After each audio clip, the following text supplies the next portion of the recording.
Hello students, today we will study about continuity of state यानी अवस्था सातत्य क्या है।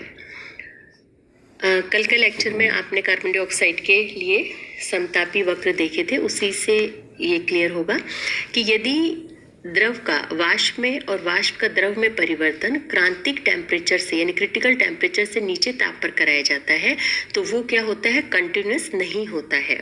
क्यों? क्योंकि पूरा जो द्रवण काल में द्रव तथा गैस दोनों प्रावस्थाएं पाई जाती हैं। ठीक है, तो उसमें जो कल कार्बन डाइऑक्साइड के जो गैस के जो समतापी वक्र थे उसके अंदर कर्व में आप देखिए कि उसके अंदर क्या है कि गैस का द्रवण बिंदु आई से प्रारंभ होता है और बिंदु जे पर समाप्त होता है। आई जे वक्र पर द्रव कार्बन डाइऑक्साइड और गैस कार्बन डाइऑक्साइड दोनों पाए जाते हैं। ठीक है, अब क्रिटिकल टेम्परेचर यानी बिंदु बी पर, पॉइंट बी पर देखो, दोनों प्रावस्थाओं की जो डेंसिटी है वो समान हो जाती है और दोनों प्रावस्थाओं में विभेद करना संभव नहीं होता, यानी हम इसको डिफ्रेंशिएट नहीं कर सकते। इस प्रकार यदि द्रव का वाष्प में अथवा वाष्प का द्रव में परिवर्तन क्रिटिकल टेम्परेचर पर कराया जाता है तो जो परिवर्तन होगा वो क्या होगा, कंटिन्यूअस होता है। और वक्र में कोई भी बिंदु ऐसा नहीं पाया जाता जहाँ की दोनों प्रावस्थाएं उपस्थित हो। द्रवण के RST जो है, इस पर देखो, ध्यान से देखिए, बिंदु R पर कार्बन डाइऑक्साइड गैस के रूप में है। ठीक है, इस गैस का आयतन स्थिर रखते हुए गर्म किया जाता है जिससे कि इसका जो टेम्परेचर है वो क्रिटिकल टेम्परेचर से अधिक हो जाता है और दाब बिंदु S तक पहुंच जाता है। क्लियर? अब दाब को स्थिर यानी कांस्टेंट रखते हुए गैस को ठंडा करते हैं। इस प्रकार से आयतन में कमी होगी और आयतन बिंदु T तक पहुंच जाता है। अब बिंदु T ताप 13.1 डिग्री सेंटीग्रेड के समतापी वक्र पर है, अतः T बिंदु पर कार्बन डाइऑक्साइड द्रव के रूप में होगी। क्लियर? अब ये स्पष्ट है कि कार्बन डाइऑक्साइड का द्रवण ST वक्र के सहारे ही हुआ है, परंतु ST वक्र पर एक भी बिंदु ऐसा नहीं पाया जाता जहां कार्बन डाइऑक्साइड द्रव एवं गैस दोनों प्रावस्थाओं में हो। इसलिए कार्बन डाइऑक्साइड गैस का कार्बन डाइऑक्साइड द्रव में परिवर्तन एक क्या है, कंटिन्यूअस प्रोसेस है। इसी प्रकार विपरीत पथ द्वारा कार्बन डाइऑक्साइड द्रव का कार्बन डाइऑक्साइड गैस में सतत परिवर्तन किया जा सकता है।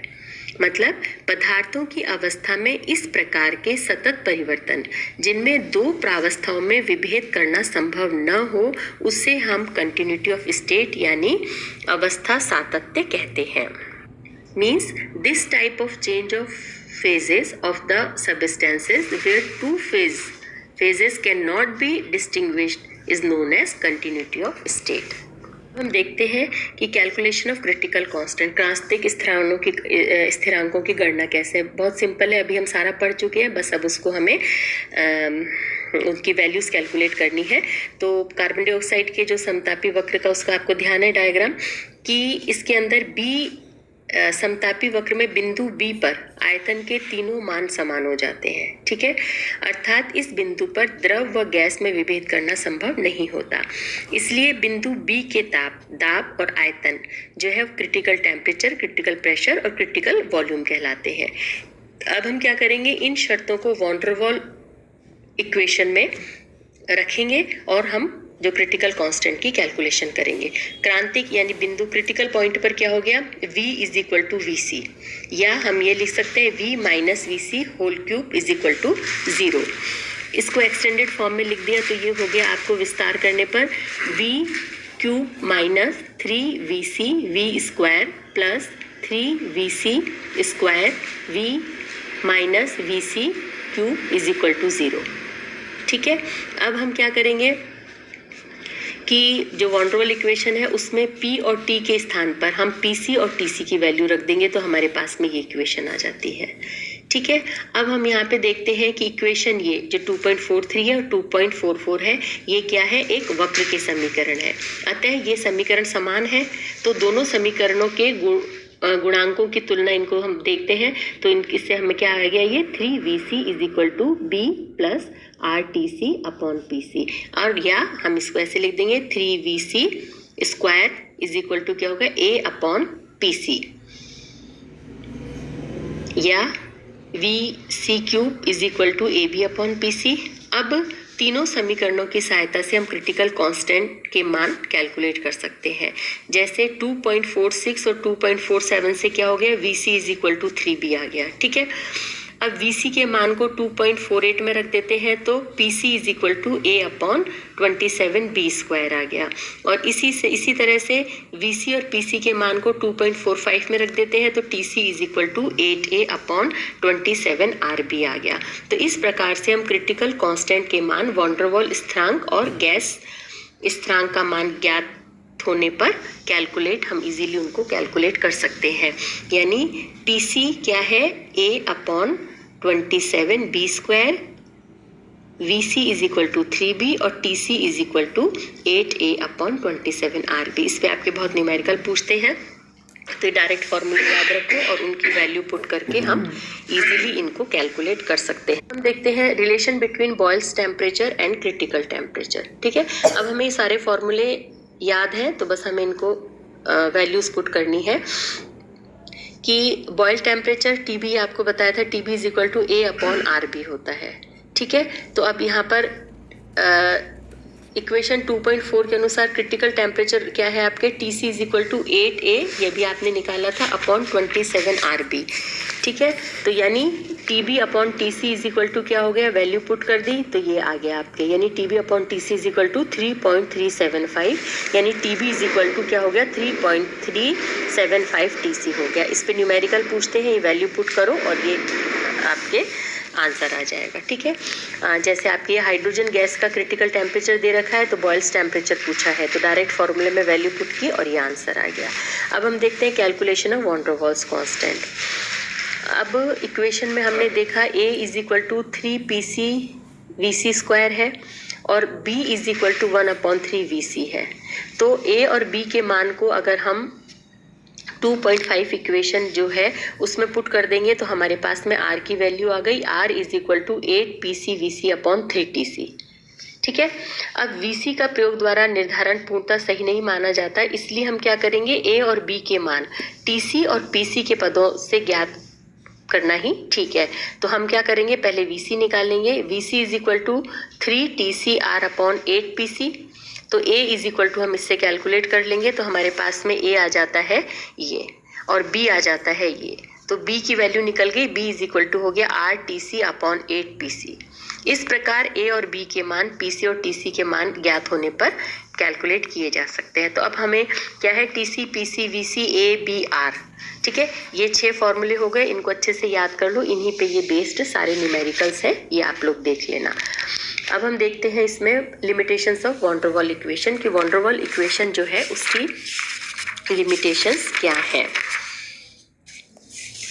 Van der Waals equation is successful in explaining behavior of real gases to a great extent, but still there are some limitations of this equation. First, van der Waals constant A and B are affected by temperature.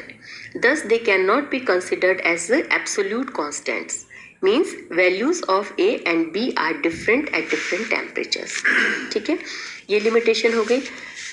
Second, at extremely high pressure and temperature, this equation may give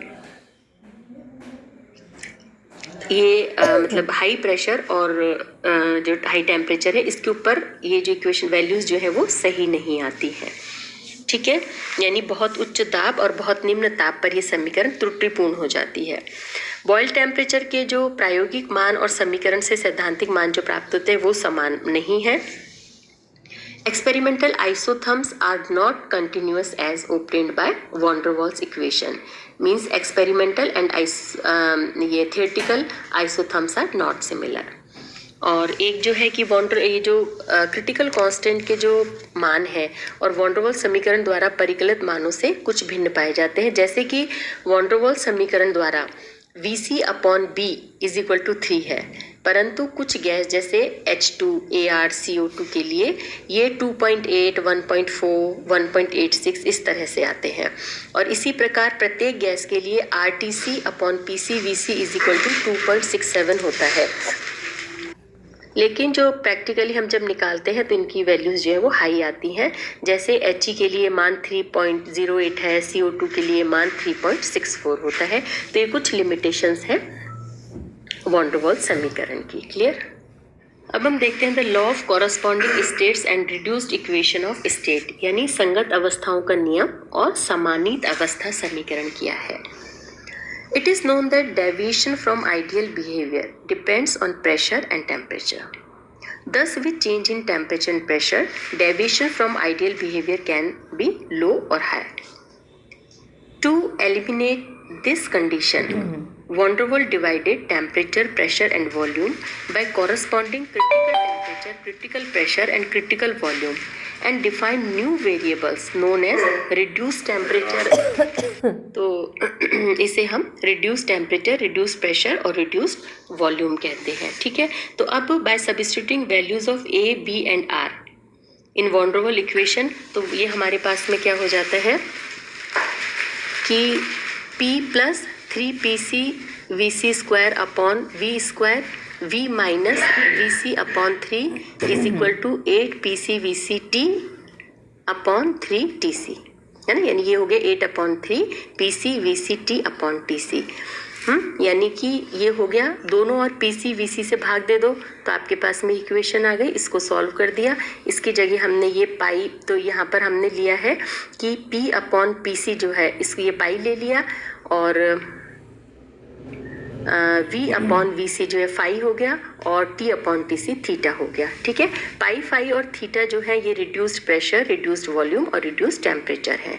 ठीक है, और ये जो equation है इसे हम क्या कहते हैं, यानी ये इक्वेशन आपके पास में हो गई pi plus 3/5 square 3 minus 1 is equal to 8 theta. तो ये जो इक्वेशन है ये आपकी क्या कहलाती है, समानीत अवस्था समीकरण या रिड्यूस्ड इक्वेशन ऑफ स्टेट कहलाती है। ये एक जनरल इक्वेशन है क्योंकि इसमें गैस के जो कैरेक्टरिस्टिक्स कांस्टेंट है A और B नहीं है। ठीक है, ये समीकरण जो है तरल पदार्थ जैसे द्रव और गैस के लिए समान रूप से उपयोगी होती है। इस इक्वेशन से आप ये वाली जो इक्वेशन आपके रिड्यूस्ड गैस इक्वेशन है, इसको रिड्यूस्ड इक्वेशन ऑफ स्टेट जो है, इसमें आप देखते हो कि 2 या 2 से अधिक पदार्थों के समानीत ताप, है ना, और समानीत दाब समान हो तो जो समानीत आयतन जो है वो भी समान होंगे। ठीक है, यानी रिड्यूस्ड टेम्परेचर और रिड्यूस्ड प्रेशर अगर सेम है तो रिड्यूस्ड वॉल्यूम भी सेम होगा। ऐसी दशा में वे पदार्थ संगत अवस्थाओं कॉरस्पॉन्डिंग स्टेट में कहे जाते हैं। जो ये नियम लॉ ऑफ कॉरस्पॉन्डिंग स्टेट कहलाता है, उसके मतलब क्या होंगे, कॉरस्पॉन्डिंग स्टेट के अंदर होंगे। ठीक है, अगर गैस संगत अवस्था में होती है यानी पाई, फाई और थीटा के मान समान होते हैं तो वे आदर्श व्यवहार से विचलन भी उसी के समान प्रदर्शित करते हैं। ठीक है, समानीत अवस्था समीकरण का यद्यपि प्रत्यक्ष रूप से कोई उपयोग नहीं है, परंतु संपीड्यता गुणांक Z और समानीत दाब पाई के बीच में अगर हम ग्राफ खींचते हैं तो ये जो खींचे गए ग्राफ का उपयोग है वो किया जाता है। ठीक है, जैसे इसके बीच में ये दिखा रखा है डायग्राम के अंदर कि विभिन्न समानीत तापों पर इस प्रकार से कर्व दर्शाए जाते हैं। सभी गैसों से संबंधित बिंदु इस वक्र में है। ठीक है, तो इसके अंदर होगी ये इक्वेशन होगी पाई, फाई और थीटा जो है वो रिड्यूस्ड प्रेशर, रिड्यूस्ड वॉल्यूम और रिड्यूस्ड टेम्परेचर हो गए और this equation is known as reduced equation of state. This is a general equation because the characteristic constant A and B of a gas are not present. This equation is applicable equally for gases as well as for liquids.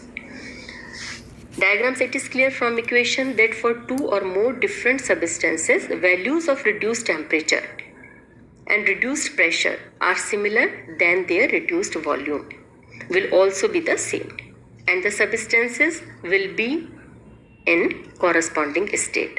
This law is known as law of corresponding state. Clear?